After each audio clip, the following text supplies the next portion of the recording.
When I first saw the post, I didn't think much of it. My wife, Clara, often shared quotes and little sayings on social media. But this one caught my attention instantly. It said, "Some husbands think they can't be replaced." The line alone wouldn't have bothered me, until I scrolled down and saw the laughing emojis and her friends commenting things like, "Preach," and "So true, girl." Then came one that changed everything. One of her single friends, Lauren, wrote, "Well, if he ever messes up, send him my way, winking face." And instead of ignoring it, Clara replied, "You'd have to fight me for him," face with tears of joy. I sat there, reading it again and again. It wasn't what she said, it was the tone. Mocking. Flirty. Like she was trying to make me look foolish. We'd been married for 4 years, and lately, things had felt off. She'd been distant, spending more time out with her girls, and less time at home. But seeing that public post, it wasn't just disrespectful. It was humiliating. That night, I didn't bring it up right away. I wanted to see how she'd act around me after posting something like that. She came home smiling, humming, and acting like nothing had happened. We had dinner together, but the words kept echoing in my mind. When I finally asked her about it, she rolled her eyes. "Oh my God, Mark, it's just a joke. You're being too sensitive." "A joke?" I said, keeping my tone calm.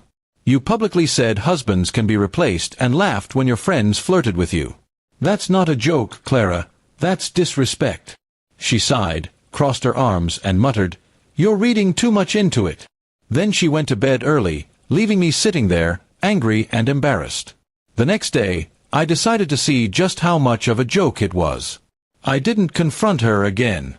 Instead, I quietly started paying attention. Over the next week, I noticed how she smiled when texting, how she hid her phone when I walked in, and how she suddenly had girls' nights twice a week. My gut told me something wasn't right.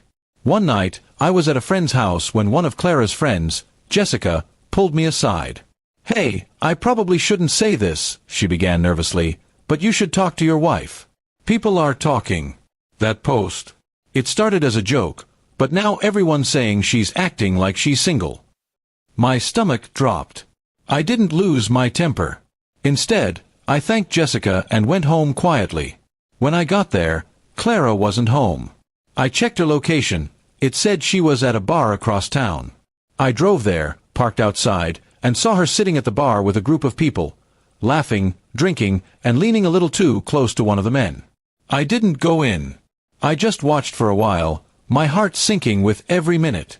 I wasn't angry anymore, just tired. I took a photo, not to expose her, but to remind myself I wasn't crazy. Then I went home and packed a few bags. When she finally came home past midnight, I was sitting on the couch. She froze when she saw the suitcase. "What's going on?" she asked. I showed her the photo. Her smile faded instantly. "It's not what it looks like," she began, but I raised my hand. "Clara, I'm done being the joke. You can keep posting your quotes and acting single, but I'm not playing along anymore." She started crying, saying she never meant to hurt me, that she just wanted attention, that she felt I didn't notice her anymore. Maybe she was telling the truth. But when someone mocks your marriage for likes and laughs, that's not attention, it's betrayal. I moved out the next morning. I didn't block her or post anything online. I didn't need revenge or pity. I just wanted peace. Over the next few weeks, I got messages from her friends, some saying she regretted everything, others saying she was still trying to act tough.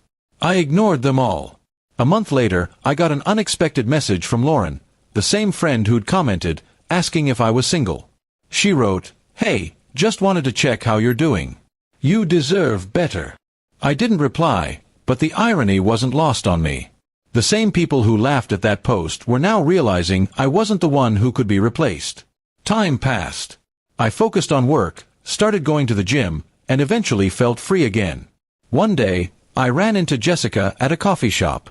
She smiled and said, "Everyone thought you'd lose it when that post went viral. But you handled it with class. She's the one who lost something real." I smiled back, realizing she was right. Some people post for attention.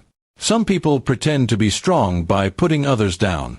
But respect, once broken, doesn't grow back through apologies or posts. Clara tried reaching out months later, saying she missed me and that her joke had cost her everything. But I had already learned my lesson. Love isn't about who can be replaced, it's about who refuses to treat you like you're disposable. In the end, her post was right in one way. Some husbands really can be replaced. But some, once gone, leave a silence no quote or emoji can ever fill.